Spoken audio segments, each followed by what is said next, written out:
Welcome, brothers and sisters, to Mormon Movie Reviews, where LDS movie lovers belong. My name is D-Baze, and today is November 1st, 2022. This is episode 48, and we will be reviewing the best 2 years in 2003 with a running time of 112 minutes. My email is mormonmoviereviews@gmail.com. Now, this review works best if you've seen this film before, though that is not required, and a spoiler alert. Now, The Best 2 Years portrays the experience of four missionaries of the Church of Jesus Christ of Latter-day Saints living in the same apartment in Holland in the Netherlands. The movie begins with Elder Rogers, played by C.K. Kyle, finding out that his new companion will be a greenie, a newly trained missionary fresh from the missionary training center. He and the other two missionaries that reside in the same apartment, that's Elder Johnson, played by David Nibley, and Elder Van Pelt, they go to the train station to meet the new elder. Elder Rogers finds out that the new missionary named Elder Calhoun, played by Kirby Hayward, is exactly what he had been jokingly predicting all along. Now, Elder Rogers used to be an excellent missionary until his girlfriend married one of his former missionary companions. That's why he and the other two missionaries residing in the same apartment are surprised that the mission president has assigned him to be the trainer. Now, this new missionary that we see here on the left, Elder Calhoun, he tackles missionary work with an unbounded enthusiasm. He attempts to talk to anyone, even though he has little knowledge of the Dutch language. And despite his poor Dutch, he has a really eager go getter attitude. Now, fortunately for Elder Calhoun, he soon encounters a man from the United States that speaks English, and they briefly speak in a park before the man goes off with his girlfriend.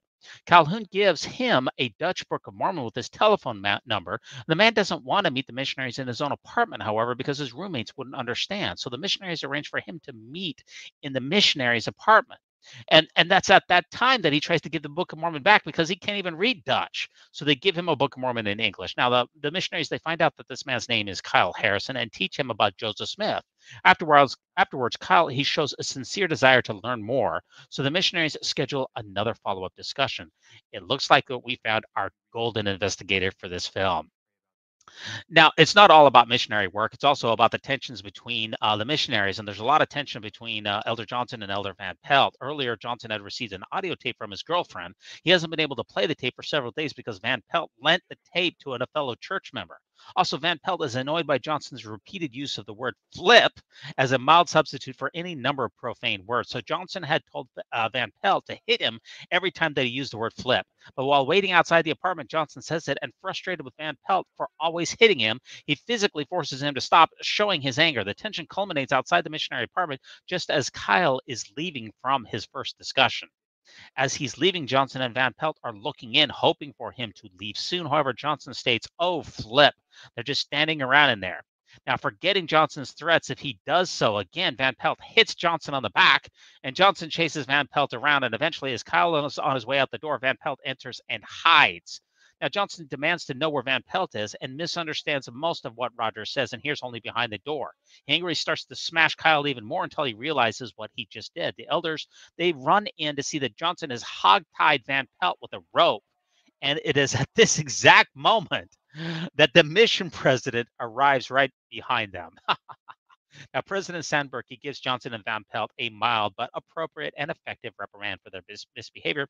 He reads them some scriptures out of Matthew chapter 5 and 2nd Nephi chapter 9. He also recommends that Elder Calhoun work on his Dutch and gently reprimands Rogers for not having written letters to his mother for a while, and persuades him to send at least one letter a week. Now, things start to get worse when Elder Van Pelt listens to that tape from his girlfriend. At the end of the tape, Johnson's girlfriend reveals that she is going to marry somebody else, a different returned missionary. That's unfortunate for him. Now, the second discussion with Kyle is followed by several more, again in the missionary's apartment. He does decide to become a member of the church, and the baptism is scheduled for the next Saturday, just over a week from then. Kyle chooses Rogers to baptize him, much to the surprise of everyone, including Rogers.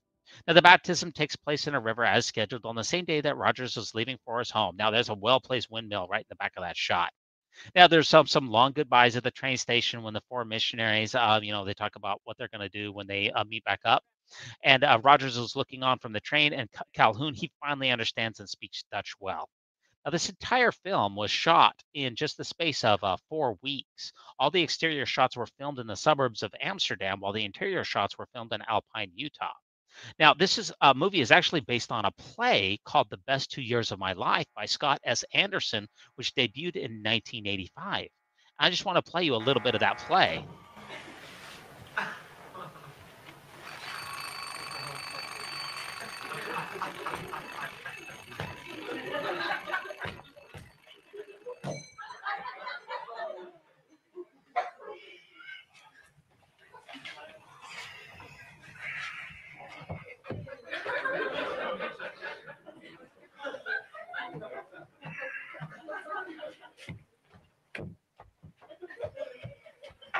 Yeah, so shot for shot, it's very similar to the movie in that opening.